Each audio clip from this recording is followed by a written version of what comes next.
अहदेदारों ने तेलंगाना सेक्रेटेरिएट और जीएचएमसी दफ्तर पर आरबीएक्स पोस्टर लगाए। ये दोनों इमारतें हुसैन सागर के बफर जोन में आती हैं। ముఖ్యంగా ఏంటంటే ఈరోజు వీరంతటా ఆర్బిఎక్స్ అని వేస్తుండ్రు. ఇది అంటే రివర్స్ బ్యాంక్ కిందికి వస్తుంది. ఇది కూడా రివర్స్ బ్యాంక్ కిందికే వస్తుంది. ఎట్లా అంటే ఇదే హుస్సేన్ సాగర్, ఇక్కడికి వెళ్ళి 1 కిలోమీటర్ దూరం పోతే ఇది హుస్సేన్ సాగర్. జిహెచ్ఎంసీ దీని కింద ఉన్నటువంటి హైడ్రా ఈరోజు అందరు ఇల్లు చెరువుల పక్కన కడుతుండ్రు, చెరువుల దగ్గర ఉన్నాయి. ఇదంతా ఎఫ్టీఎల్ కిందికి వస్తుంది అని చెప్పి కడుతుండ్రు. ఈ జిహెచ్ఎంసీ కూడా ఎఫ్టీఎల్ కిందికి వస్తుంది. కాబట్టి హైడ్రా వాళ్ళు బిజీగా ఉన్నారు, ఇది తెలుసో తెలియదో. కాబట్టి వాళ్ళ మద్దతుగా మేము కూడా కొన్ని ట్రేస్ అవుట్ చేస్తున్నాం. ఎక్కడెక్కడ ఎఫ్టీఎల్ కింద ఉన్నాయి, ఏవేవి రివర్ బ్యాంక్ కిందికి ఉన్నాయి, ఏవేవి ఏది మన ఈ జోన్లో ఉన్నాయి అని చెప్పేసి మేము కూడా కొన్ని ట్రేస్ అవుట్ చేసినాం. అందులో జిహెచ్ఎంసీ ప్రధానంగా ఉన్నది. నేను ప్రభుత్వానికి రేవంత్ రెడ్డి మున్సిపల్ బాధ్యతలు పెట్టుకున్నటువంటి రేవంత్ రెడ్డి గారికి నేను చెప్పింది ఏంటంటే, ఈరోజు మీరు ఏదైతే చెరువుల సంరక్షణ పరిరక్షణ అనేది పెట్టుకున్నారు, ఇది కాళేశ్వరం 2.0 కిందికి వస్తుంది. ఇది అంటే కాళేశ్వరం 1 లక్షల స్కామ్, అది దాని తర్వాత ఇది జరగబోయే ఇంకొక మరో స్కాము. కాబట్టి ఇందులో సరే ఏమున్నా నేను చెరువుల పరిరక్షణ చేస్తా, నేను చెరువులను కాపాడాలి అని చెప్పి నువ్వు అన్నావు. 100% దీనిపైన మేము కొట్టాడినాం, చాలా తేడా ఇదివరకు ఇచ్చినాం. కానీ మొదలు ఎట్లా పెట్టాలో నేను చెప్తా. మొట్టమొదటిసారి మీరు ఏం చేయాల్సిందంటే అడ్వర్టైజ్మెంట్ ఇవ్వాలి. ఎక్కడెక్కడ చెరువు ఉంది, దానికి ఎంతెంత విస్తీర్ణం ఉంది, మూసీ నది ప్రక్షాళన ఎక్కడికి వెళ్ళిపోతుంది, అది ఎట్లెట్లా వస్తుంది, దీని కిందకి వస్తుంది, దీని కింద ఉన్నోళ్ళు ఇండ్లు మీ దగ్గర ఉన్న డాక్యుమెంట్లు తీసుకొని హెల్ప్ లైన్కి రమ్మని చెప్పాలి. వచ్చిన తర్వాత వాళ్ళతో కూర్చోబెట్టి మాట్లాడి ఇట్లా మేము చెరువుల పరిరక్షణ చేస్తున్నాము, మూసీ ఏదైతే కబ్జాలు ఉన్నాయో మేము కబ్జాలు తీసుకుంటున్నాం అని చెప్పేసి నువ్వు ఫస్ట్ పని చేయాలి. అదేవి చెయ్యకుండా ఈరోజు డైరెక్ట్గా మీరు వచ్చేసి డైరెక్ట్ ఇండ్లే కూలగొడుతున్నారు.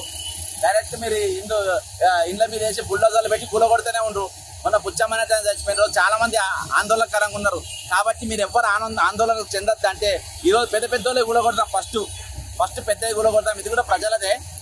మీరు ఇది కూడా ఆర్బిఎక్స్ కిందకి వస్తుంది, ఇక్కడికి సెక్రటరియట్కి వస్తుంది, అంతేకాకుండా ఇది ఐమాక్స్ వస్తుంది, ఇవన్నీ వస్తాయి. కాబట్టి నా వంతుగా హైడ్రాకు నేను కూడా సహకరించాలని చెప్పేసి ప్రభుత్వం ఈ పెద్ద పెద్దోళ్ళ మీరు వేయడానికి మీకు చేతనైతే లేదు. కాబట్టి హైడ్రాకు నేను మద్దతుగా నేను వేసిన తర్వాత మీరు దానిపైన మీరు యాక్షన్ తర్వాత ఎట్లా తీసుకోవాలని నోటీసు తీసుకుంటారు అంతా మీరు వచ్చి రేవంత్ రెడ్డి గారు వచ్చి తీసుకోవాలని చెప్పేసి కోరుకుంటున్నా. తర్వాత ఇక్కడికి వెళ్ళి ఇప్పుడు నెక్స్ట్ సెక్రటరియట్ పోతా.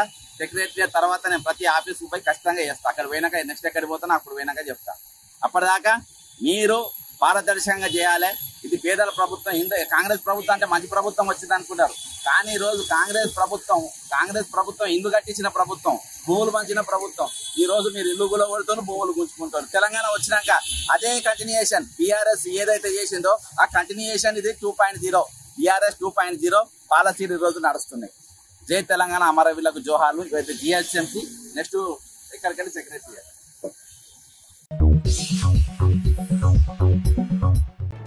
तेलंगाना वुमेंस कमीशन की सदर नशीन शारदा ने श्री चैतन्य वुमेंस कॉलेज का अचानक मुआयना किया। तालिबात को दरपेश मुख्तलिफ मसाइल की शिकायत पर उन्होंने ये मुआयना किया। माधापुर में श्री चैतन्य कॉलेज का मुआयना करते हुए उन्होंने तालिबात से मुलाकात की और उनके मसाइल से वाकिफियत हासिल की। साथ ही उन्होंने कॉलेज के अहाते में हॉस्टल्स और मेस की भी तलाशी ली। बताया जाता है कि तालिबात ने हॉस्टल्स में नामुनासिब खाने और नामुनासिब सहूलतों की शिकायत की थी। Good evening. How are you all? Yeah. I've just come to check whether you are all okay or going through any other issues. I'll come back to you and I'll speak to you. Can we have a look at your hostel, your food and everything? Okay, chalo.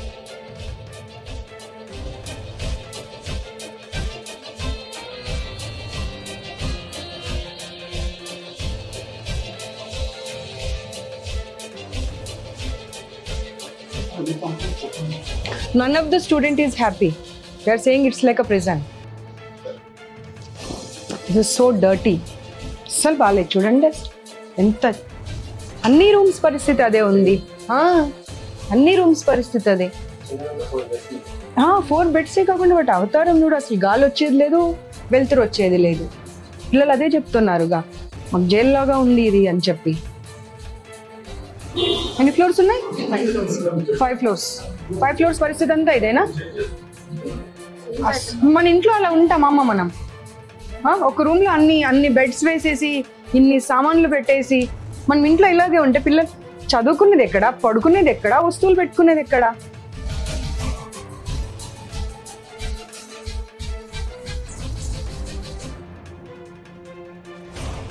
అక్కడ మీరు AC room, window close అన్నారు, ఇక్కడైతే అసలు window కూడా లేదు కదమ్మా.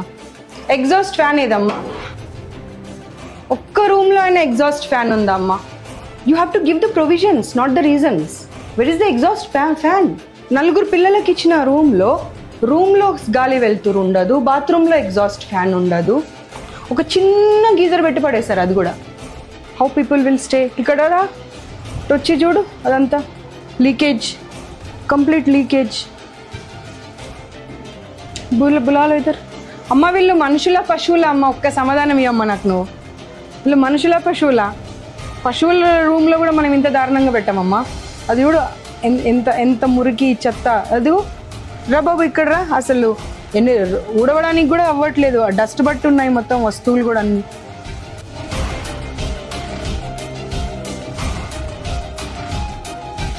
Total ఇన్ఫర్మేషన్తో వచ్చాను sir, నేను ఏదో ఊరికే వేగ్గా రాలేదు.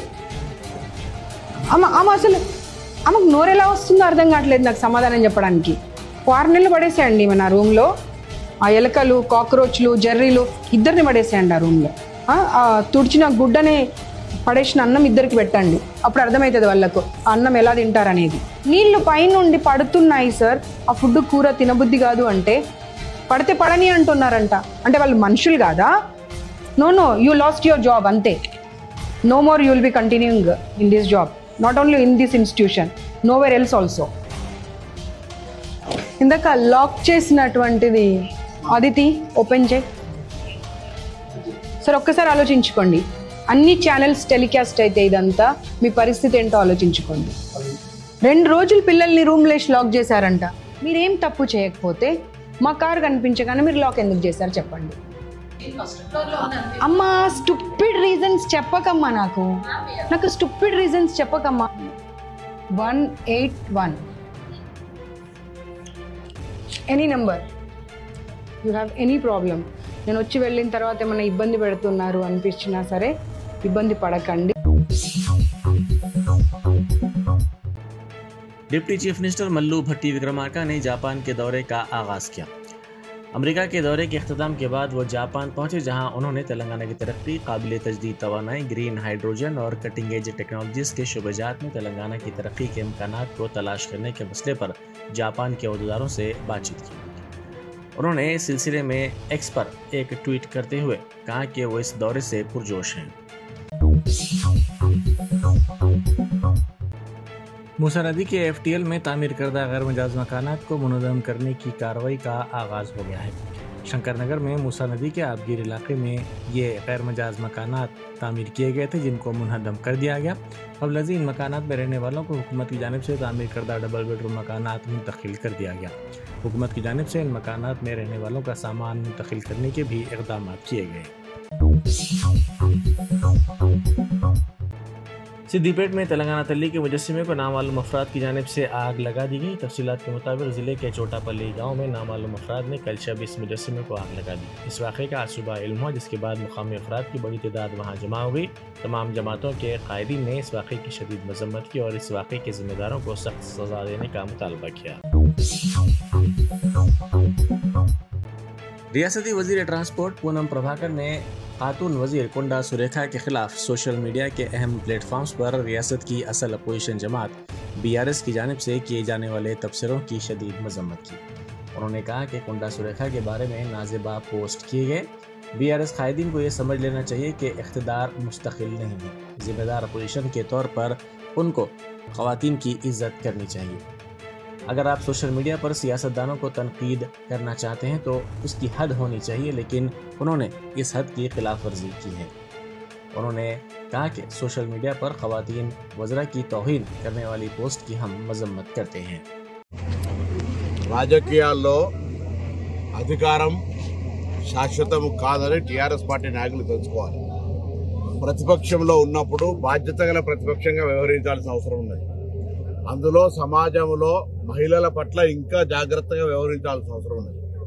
మీరు ఒకవేళ సోషల్ మీడియా ద్వారా రాజకీయ నాయకులను అవమానపరచదలుచుకుంటే దానికి కూడా ఒక హద్దు పరిధి ఉండాల్సిన అవసరం ఉంది. కానీ ఈరోజు ఒక ఇటువంటి పొలిటికల్ యాక్టివిటీలో జిల్లా మంత్రిగా ఒక కార్యక్రమంలో పాల్గొనే సందర్భంలో మరొక ప్రజాప్రతినిధి గౌరవ సూచకంగా ఒక మాల ధరింపజేస్తే కూడా దానిపైన సెటార్లు వేసి అది అవమానపరిచే విధంగా, మొత్తం మహిళా జాతిని అవమానపరిచే విధంగా మరి పోస్టులు పెట్టి దాన్ని పబ్లిసిటీ చేస్తున్నటువంటి వాళ్ళ పట్ల తీవ్రంగా ఖండిస్తా ఉన్నాం. ఇది మంచి పద్ధతి కాదు. ఇది గతంలో కూడా మేము బోనాల సందర్భంగా ఆనాడు మేయర్ గారి పట్ల కావచ్చు, లేదా ఇతరత్ర మహిళా ప్రజాప్రతినిధులు, ఇలా రాజకీయంగా స్థానిక సంస్థల్లో 50% మహిళలకు రిజర్వేషన్ ఇచ్చింది సోనియా గాంధీ గారు. అదేవిధంగా చట్టసభలో కూడా రిజర్వేషన్లు చేయడానికి ఆలోచన చేస్తున్నటువంటి తరుణంలో ప్రజాప్రతినిధులుగా క్షేత్రస్థాయిలో తిరిగే సందర్భంగా అనేక కార్యక్రమాల్లో పాల్గొంచుకుంటూ ఉంటాం. ఒక గౌరవ ప్రజాప్రతినిధి పార్లమెంట్ సభ్యుడు అక్కడికి వచ్చి ఒక దండ వేస్తూ ఉంటుంటే మామూలుగా మాల వేసుకుంటా ఉన్నది, ఒక కండువా వేసుకునే సందర్భం దాన్ని బట్టి కింద ఎవరు పంపిణీ చేసారు కళ్యాణ లక్ష్మి అని చెప్పి వీళ్ళకి కళ్యాణ లక్ష్మి తీసుకుంటున్నారు అని చెప్పే విధంగా స్క్రోల్ పెడుతున్నటువంటి టీఆర్ఎస్ పార్టీ ఇంతకంటే ఇంకొకటి అవమానపరం లేదు. దీన్ని యావత్ మహిళా సంఘాలన్నీ, ఎందుకంటే ఒక మహిళా మంత్రి కష్టపడి బలహీన వర్గాల బిడ్డ ఒక అధికారంలోకి వచ్చి ఈ రాష్ట్ర ప్రభుత్వంలో ఒక మంత్రి అయితే వారిని ఈ విధంగా అవమానపరుస్తున్నారు. అక్క కూడా కొన్ని సందర్భాల లోపల అనేక రకాలుగా అసెంబ్లీ సాక్షిగా అవమానింపబడే పరిస్థితి. నా మీద కూడా అనేక రకాల, అంటే వీళ్ళకు వేరే బలహీన వర్గాలకు సంబంధించినటువంటి వాళ్ళు లేదా ప్రజాప్రతినిధులుగా వేరేకు సంబంధించినటువంటి సమాజంలో రాజకీయ కార్యక్రమంలో పాల్పంచుకోవడం కూడా నచ్చదనే విధంగా వ్యవహారం చేస్తారు. ఇది సమాజానికి మంచిది కాదు. అందులో నేను చెప్పిన రాజకీయాలు చేయదలుచుకుంటే ఎవరు శాశ్వత అధికారం కాదు. ప్రతిపక్షంలో ఉన్నప్పుడు మరింత బాధ్యతగా, అందులో మహిళల పట్ల, అధికారంలో ఉన్నప్పుడు మీరు బాధ్యతగా ఉన్నారా లేదా, ఒక మహిళకు మంత్రి ఇచ్చిరా లేదా, మహిళల పట్ల మీ గౌరవం ఏమున్నది, మహిళలు చేయరని వ్యాపారం చేస్తే ఎందుకు జైలుకి వెళ్ళి, ఇవన్నీ సంఘటనలు మేమేం మాట్లాడతలేము ఇలా.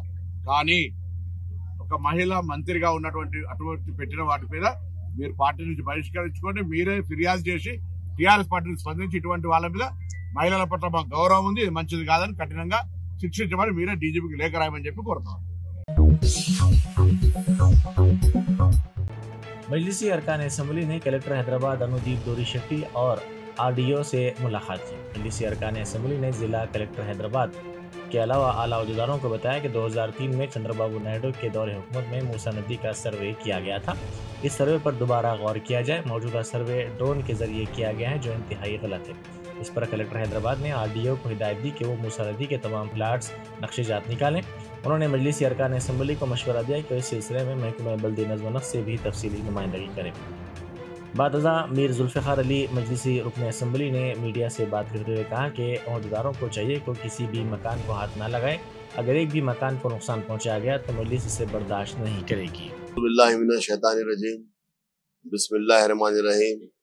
आज नक़ीब मिल्लत हलाज बैरिस्टर असदुद्दीन ओवैसी साहब MP व सदर कुलीन मजलिस इत्तेहादुल मुस्लिमीन की हिदायत के ऊपर मैं और अली जनाब कौसर मोहिउद्दीन साहब, अली जनाब MK मुबीन साहब, हमारे रिटायर्ड सर्वेयर रमेश साहब, मुश्ताक और दीगर मजलिस के कारकुन, हम तमाम कलेक्टर हैदराबाद से हमने मुलाकात की और RDO से हमने मुलाकात की। RDO हैदराबाद से करके हमने उनको बताया, सबसे पहले ये जो सर्वे हो रहा है इसकी कोई लीगल सैंटिटी नहीं है, MRDCL का कोई लीगल सैंटिटी नहीं है, और ये सर्वे आप ड्रोन से करवाए हैं जिसकी वजह से एरर आ रहा है।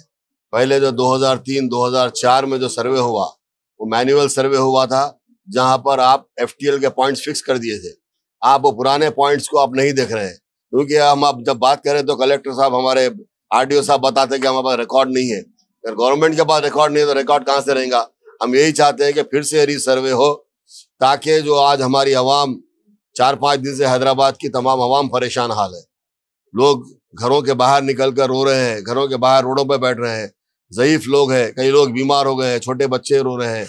मैं यही कहना चाहता हूं कि आप इस तरह की हरकत मत करिए, इसको हम बर्दाश्त नहीं करेंगे। मजलिस इत्तेहादुल मुस्लिमीन, अगर आइंदा किसी किस्म की इस तरह की हरकत होगी या कोई आपके डिपार्टमेंट का कोई भी ऑफिशियल जाके आवाम से कहेगा कि हम 2 दिन में आके घर से निकाल दे रहे हैं, हम अब निकाल देंगे, आपको नोटिस देंगे, इसके लिए हम बर्दाश्त नहीं करेंगे। मजलिस इत्तेहादुल मुस्लिमीन अवाम के साथ है। मजलिस इत्तेहादुल हर वक्त अवाम के दरमियान में रही है। अगर कोई कहेगा कि हम बुलडोजर लाएंगे, हम ऐसा करेंगे, तोड़ेंगे, ये बुलडोजर की बात मत करिए। हमने कई 70 साल से हमें देख रहे हैं, इस तरह के बहुत हम मराहल हल करते हुए आए हैं। सबसे पहले अगर इस तरह की हरकत होगी, मजलिस इत्तेहादुल मुस्लिमीन के अराकीन की लाशों पे से आपको जाना पड़ेगा।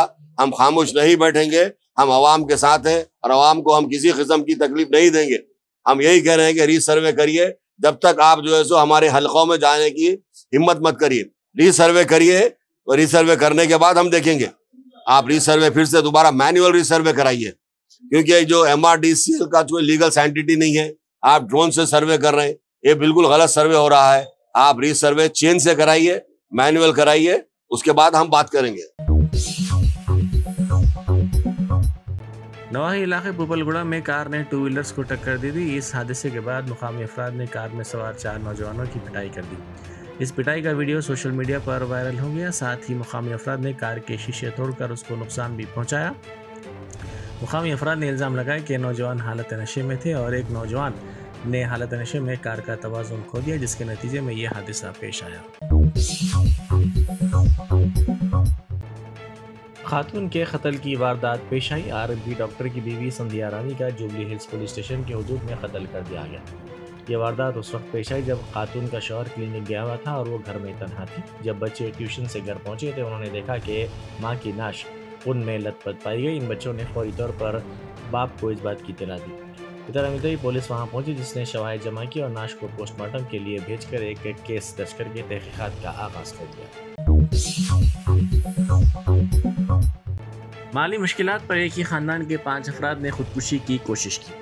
सरूनगर पुलिस स्टेशन की कोदंडाराम नगर में ये अफसोसनाक वाक़या पेश आया। तफसीलात के मुताबिक माली परेशानियों के सबब वेंकटेश्वर प्रसाद, उसकी बीवी लता और 3 बेटों ने कीड़े मार दवा पीकर खुदकुशी की कोशिश की। इत्तला मिलते ही सरूनगर पुलिस वहां पहुंची, जिसने तमाम को इलाज के लिए दवाखाना मुंतकिल कर दिया।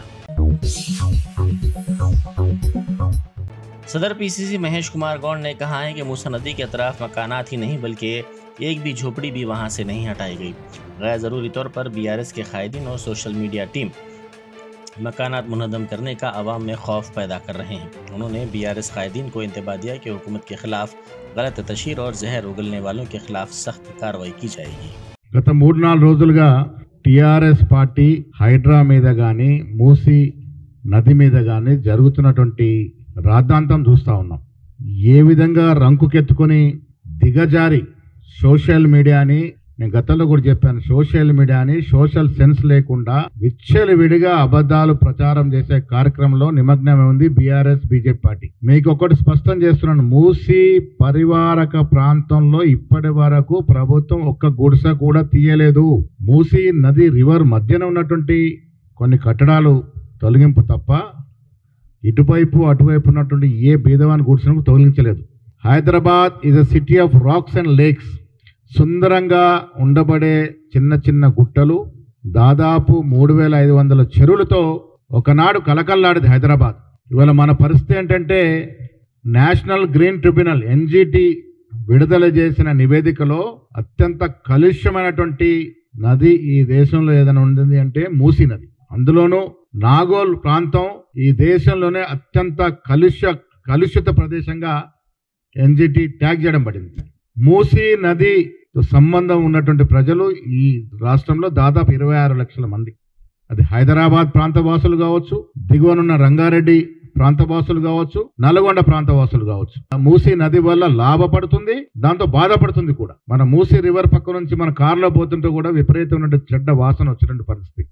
నేను BRS నాయకులను అడుగుతా ఉన్నాను, మన ఇంట్లో చెత్త చెదారము జమ అయితే KTR, హరీష్ రావు ఇంట్లో అట్లే పెట్టుకుంటారా, దాన్ని తీసి బయటేస్తారా? ఇలా మూసీ నది మరీ ముఖ్యంగా ఈ 10 ఏళ్లలో ఎంత కలుషితం అయిపోయిందో NGT నివేదిక ద్వారా తెలుస్తూ ఉంది. హైదరాబాదులో ఈ 10 ఏళ్లలో, అంటే నేను స్పష్టత కొన్ని వాస్తవాలు మాట్లాడే అలవాటు ఉన్న వ్యక్తిని, మా కాంగ్రెస్ హయాంలో గతంలో కొన్ని చెరువులు కబ్జా గురైతే అయిండొచ్చు, కానీ ఈ 10 ఏళ్లలో దాదాపు 1000 నుంచి 1500 చిన్న చితకర చెరువులు కబ్జాకి గురవ్వడం, దాంట్లో 80% పైగా బిల్డర్లు, వారితో పార్ట్నర్షిప్ పెట్టుకున్న ఎమ్మెల్యేలు, MLCలు, ఎంపీలు, మంత్రులు ఆనాడు. ఈ రకంగా హైదరాబాద్ని మొత్తం కబలించేశారు TRS నాయకులు. దాంట్లో కొంత BJP నాయకులు కూడా ఉన్నారు. ఇవాళ మూసీ నది విషయంలో ఎక్కడ కూడా బీద జనాన్ని వారి గుడిసెల్ని తొలగించినటువంటి పరిస్థితి లేదు. మిత్రుల 1908లో ప్రకృతి విలయతాండడం వల్ల హైదరాబాద్లో ఉన్న జనాభాలో దాదాపు 20 నుంచి 25% మంది చనిపోయినట్టు సందర్భం, మూసీ నదిలో కొట్టుకుపోయినట్టు సందర్భం.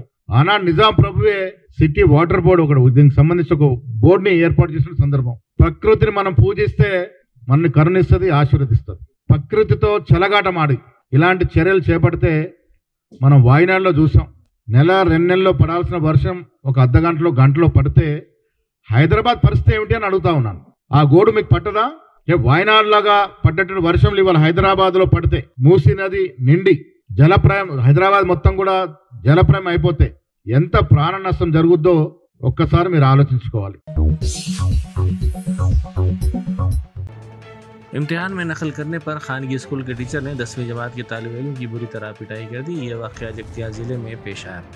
टीचर की जानिब से बुरी तरह पिटाई करने पर इस तालिब इल्म की सेहत ख़राब हो गई। इस वाक़े पर तलबा तंजीमों ने अफसोस का इजहार किया और टीचर के ख़िलाफ़ कार्रवाई का मुतालबा किया। इस वाक़े पर वालिदैन ने बरहमी का इजहार करते हुए कहा कि अगर तालिब इल्म कुछ गलत करते हैं तो इसकी शिकायत उनसे की जानी चाहिए। बच्चों को तशद्दुद का निशाना नहीं बनाया जाना चाहिए। किसानों के मसाइल पर इंदिरा पार्क में लगाए गए कैंप में बीजेपी के कायदीन ने शब बसरी की। बीजेपी के अरकान पार्लियामेंट, अरकान असम्बली, बीजेपी के दीगर कायदीन ने रियासत की कांग्रेस हुकूमत पर जोर दिया कि वो इंतखाबी वादे के मुताबिक किसानों के तमाम मसाइल के हल को यकीनी बनाए। बाप के तशद्दुद की बेटी ने पुलिस से शिकायत की। ये वाक़या जगतिया ज़िले में पेश आया। तफसीलात के मुताबिक ज़िले के गुलापल्ली मंडल के श्रीरामपल्ली देहात की रहने वाली लड़की ने टाउन पुलिस स्टेशन जगतियाल पहुंचकर पुलिस से इस सिलसिले में शिकायत की। इसने कहा कि कोरोना में इसकी मां की मौत हो गई थी, जिसके बाद इसके बाप ने दूसरी शादी कर ली। पुलिस ने इस लड़की की शिकायत दर्ज कर ली। टाउन सदर मजलिस कागज नगर अब्दुल मुबीन और जनरल सेक्रेटरी जावेद ने government primary school Urdu medium Telugu medium का दौरा किया। स्कूल की दीवार गिरने से तलबा को तालीम में मुश्किलात का सामना है। स्कूल में गरीब तलबा तालीम हासिल करते हैं। उन्होंने कहा कि संगम बस्ती में वाक़ गवर्नमेंट प्राइमरी गर्ल्स स्कूल मुकम्मल तौर पर खस्ताहाली का शिकार है। इमारत की खस्ता हालत की वजह से बच्चों का मुस्तकबिल और उनकी ज़िंदगियाँ ख़तरे से दो चार हैं। शदीद बारिश के दौरान स्कूल की इमारत की दीवारों में बड़ी बड़ी दरारें पड़ चुकी हैं। इसकी वजह से इमारत की हालत इतनी खस्ता हाल है कि यहाँ तलबा के लिए तालीम हासिल करना तो दूर की बात है, तलबा को क्लासेस में बिठाना भी मुश्किल हो चुका है। उन्होंने कहा कि हुकूमत खानगी तालीमी इदारों से बच्चों को सरकारी स्कूलों में दाखिल करवाने पर जोर दे रही है और यह दावा कर रही है कि सरकारी स्कूल्स में तलबा के लिए बेहतर सहूलतें फराहम की गई हैं, लेकिन ज़मीनी हकीकत कुछ और बताती है। मौजूद है, उसमें से कीड़े मकोड़े सांप वगैरह भी आने के चांसेस है। तो हम कलेक्टर साहब से, सब कलेक्टर मैडम से हमारी ये गुजारिश है कि बराए मेहरबानी यहाँ पर गरीबों के बच्चे पढ़ते हैं। खुदा ना खास्ता, 1000 बार खुदा ना खास्ता अगर कोई बड़ा हादसा हो जाता है तो ये गरीब फैमिली का कितना बड़ा नुकसान हो सकता है। तो मैं सब कलेक्टर मैडम से, हमारे कलेक्टर साहब से, यहाँ के एमईओ साहब से मैं ये गुजारिश करता हूँ कि बराए मेहरबानी आप फौरी इस स्कूल का दौरा करते हुए इस दीवार को मरम्मत का काम कीजिए, दीवार को मुकम्मल कीजिए और आसपास में जो जंगल जैसा माहौल बनाया गया है ये इसको भी जो है थोड़ा साफ करके ये क्वार्टर्स वगैरह से दीवार को क्लोज करके स्कूल के अंदर कोई कीड़े वगैरह ना आए, ऐसा इसका इंतजाम किया जाए। तो मैं फिर एक मरतबा MIM पार्टी की तरफ से रिक्वेस्ट करता हूँ, अपील करता हूँ हमारे कलेक्टर साहब से कि बराए मेहरबानी कलेक्टर साहब आप स्कूल का दौरा कीजिए। सब कलेक्टर मैडम से भी मैं गुजारिश करता हूं कि फौरी इस दीवार को मरम्मत का काम करते हुए इस बच्चों के साथ इंसाफ कीजिए, क्योंकि देखिए कितने मासूम बच्चे हैं। खुदा न खास्ता, 1000 बार खुदा न खास्ता अगर इन लोगों के साथ कुछ हादसा हो जाता है तो इनके माँ बाप का कितना बड़ा नुकसान होगा। तो मेरी रिक्वेस्ट भी है हमारे सब कलेक्टर मैडम से कि आप फौरी ये दीवार का काम कीजिए, इन बच्चों के साथ इंसाफ कीजिए। Thank you. गोलनाका में मूसा नदी के आबगीर इलाकों में रहने वाले अफराद की बड़ी तादाद ने एहतजाजी रैली निकाली। इस मौके पर उन्होंने मूसा नदी से उन्हें खाली करवाने हुकूमत के इक़दाम की सख्त मजम्मत की। उन्होंने कहा कि उनके साथ फौरी तौर पर इंसाफ करना चाहिए। उन्होंने अपने मुतालबे की हिमायत में नारेबाजी भी की। BRS के रुकन काउंसिल के कविता को तिब्बी मुआयने के लिए एक खानगी दवाखाने में शरीक करवाया गया। آج ان کے طبی معائنے کیے جانے کی امید ہے۔ دہلی ایکسائز پالیسی کیس سے متعلق تہاڑ جیل میں رہنے کے دوران انہیں کئی طبی مسائل کا سامنا کرنا پڑا تھا، اس کے بعد دہلی کے ایمس میں ان کے طبی معائنے کروائے گئے تھے۔ جرمنٹن سپر اسپیشلٹی ہاسپٹل نیشنل ایوارڈ ونر ڈاکٹر میر جواد زار خان، جرمن ٹرینڈ سینئر آرتھوپیڈک سرجن اینڈ ڈائریکٹر، ماہر ڈاکٹرز ڈاکٹر واصف اعظم اور ڈاکٹر بھاروی چندوری، سینئر کارڈیولوجسٹ اور دیگر ڈاکٹرز نمایاں خدمات انجام دے رہے ہیں۔ روبوٹک سرجری، ایڈوانس کیتھ لیب، MRI، آپریشن تھیٹر، ICU، 2D الٹرا ساؤنڈ جیسی سہولیات سے آراستہ کارپوریٹ لیول ہاسپٹل، واجبی فیس میں ہر مرض سے شفا یابی کے لیے جرمنٹن سپر اسپیشلٹی ہاسپٹل، عطاپور۔